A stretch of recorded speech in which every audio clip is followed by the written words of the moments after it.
Well, welcome back to the morning show here on Arise News. It's time now to review headlines of today's newspapers, and unfortunately our ombudsman, Mr. Kaide Komalafe, is not here. However, we will start with this day on Sunday.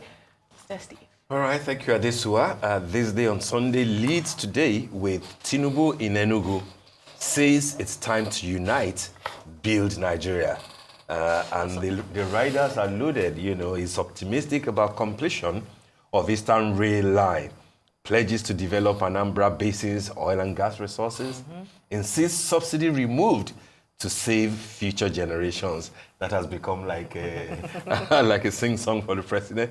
You're doing a fantastic job. I don't care which party you come from. Tinubu tells Mba, and I believe he also had kind words for the governor in Abia too. And Mba also had kind words for him, of course, yes. Calling him Mba a true federalist. Tinubu as true federalist, launds him on this day award as this day man of the year. And the picture, the cover picture there, also highlights, you're doing a fantastic job. Showing the Deputy Speaker, Benjamin Kalu of the House of Reps, the Governor of Abia, Dr. Alex Oti, whom the President also praised. The President himself, Ashwaju Bola Ahmed Tinubu, the Jagaban, clad in Isiagu, isn't it? Isiagu to the world, together with Dr. Peter Mba, during the President's state visit and inauguration of multiple projects executed by Mba's administration in Enugu. I think that it's good PR for the President, being in Enugu. He spoke very well in terms of being very engaging, picking up from what he did, the discussion that he had with the governors in his home in Lagos State. And it looks like, for Doubting Thomases, when it comes to can this president really, sort of engage, I think that is telling them that I hope that you don't know you don't know that I'm the Jagaban. And so I think that was a beautiful outing for him. And he looks cute in that outfit, the cap. And he had the walking stick, together with it. People were asking on social media, is this part of the attire or is there something else to it? But I think it went well with the attire. It's definitely refreshing to see, because we always see him clad in his agbada and his very famous Tinubu cap with the insignia. Tinubu cap. So this was refreshing to see for sure. Maybe we will see the Tinubu version of the, what's this cap in Igbo called? This red cap thing. Maybe there will be a Tinubu version of it at some point. In time. All right, a few more stories from this day. CDS to frontline troops. Take the fight to criminals' hideouts. Flush them out completely. Urges military to respect human rights. NAF to take delivery of 50 fighter aircraft. Isn't that interesting? I mean, where are the Tucano jets? We keep asking. People say that they're working, they're bombing. But then we're expecting more 50 fighter aircraft. On top of the masthead of this day, Northern elders demand suspension of tax reform bills. That story is on page 8. The North appears relentless.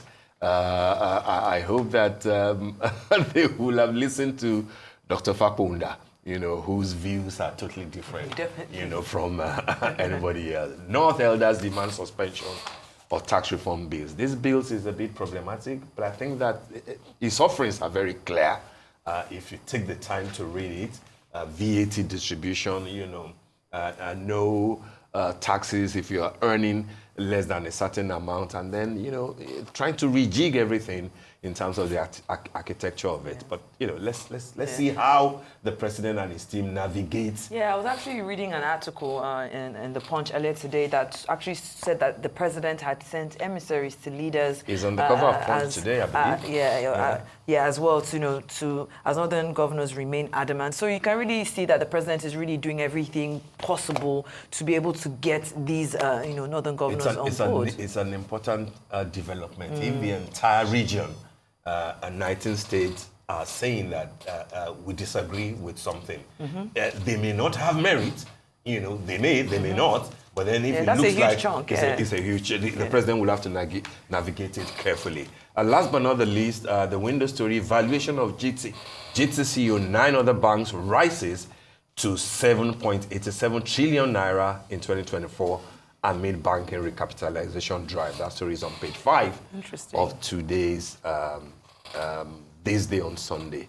Shall we go to Sunday Telegraph? Oh, before we do that, if we can do this day Oh, this style, day style, of Sunday. course, absolutely. I know it feels like a Saturday. Yeah. All right. Oh, wow, okay. All right, so let's do this day style. The cover on there, the looks of 2025, trends and styles defining the year, which is interesting. You know, I was on Perspectives yesterday, and we had Veronica Obie as well as Florentina Agu of Hatumba, and we looked at the trends of very well, by the way. Fantastic. Yeah. Looked at the trends of 2025, and on there the note there says, you know, welcome to 2025, a year that promises to push the boundaries of creativity and redefine how we approach personal style. In this era, fashion is no longer about fitting in, but about standing out. It's about celebrating individuality, championing authenticity, and using clothing as a canvas for self-expression. And one thing that really stood out from that conversation for me is we're going to be seeing a lot of sustainability, especially because of how much, you know, the fashion space has affected global warming,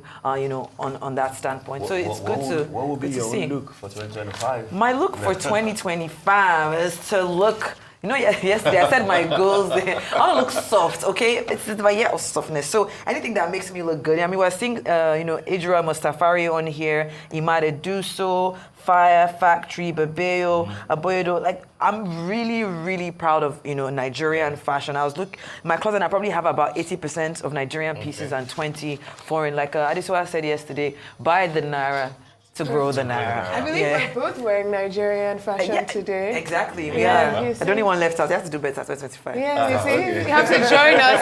You have to join us on this. That was you yesterday. If we take the Sunday Telegraph really, really quickly, Ambassadorial list, lobbying for juicy postings, delaying exercise, according to a diplomat. That story is on page 3. Politicians want to display career envoys. I just see what is delaying. It is slightly embarrassing that we do not have. It's hard embarrassing, isn't it? It's just, you know, just a little bit. But we'll see who our ambassadors are going to be, hopefully very soon. Very soon, because that will kill the avalanche of fake lists that we've been seeing. Definitely. Flying about. And also might also decrease the president's need to travel frequently to foreign countries, because he will have representatives in his ambassadors. He has a foreign minister too. That he does. The president needs to go to where he considers necessary. Definitely, to get us those investments. As the chief marketing officer of the Nigerian project. Do we have time for Tribune? Very quickly, do we? No, it doesn't look like it, no? Yeah. All right. Otherwise, I would have said that, you know, Nigerian lecturers are angry. Why are they angry? Well, that's according to the ASU president. And it says, you know, it accuses government of consistent failure to honor agreements once nationwide strike inevitable. That's an important thing. Nigerian students are angry too. How about that? Dr. Tuja Lausa should, you know, not overlook that. All right. Angels, thanks for a beautiful show today. Yeah, it's been a fantastic one. Angel Sheito, Angel Adesua, Angel Ojiokwe in LA. We'll see you tonight. All right, that brings us to the end of the morning show today. Thank you for watching, and do stay safe. I'm Steve Ayoride. And I'm Shaiton Atigari. It's been a pleasure having you on the morning show. Well, I'm Adesua Giwa-Sage, and from our entire team here in Lagos, Nigeria, enjoy the rest of your morning and, of course, the rest of your day. Goodbye.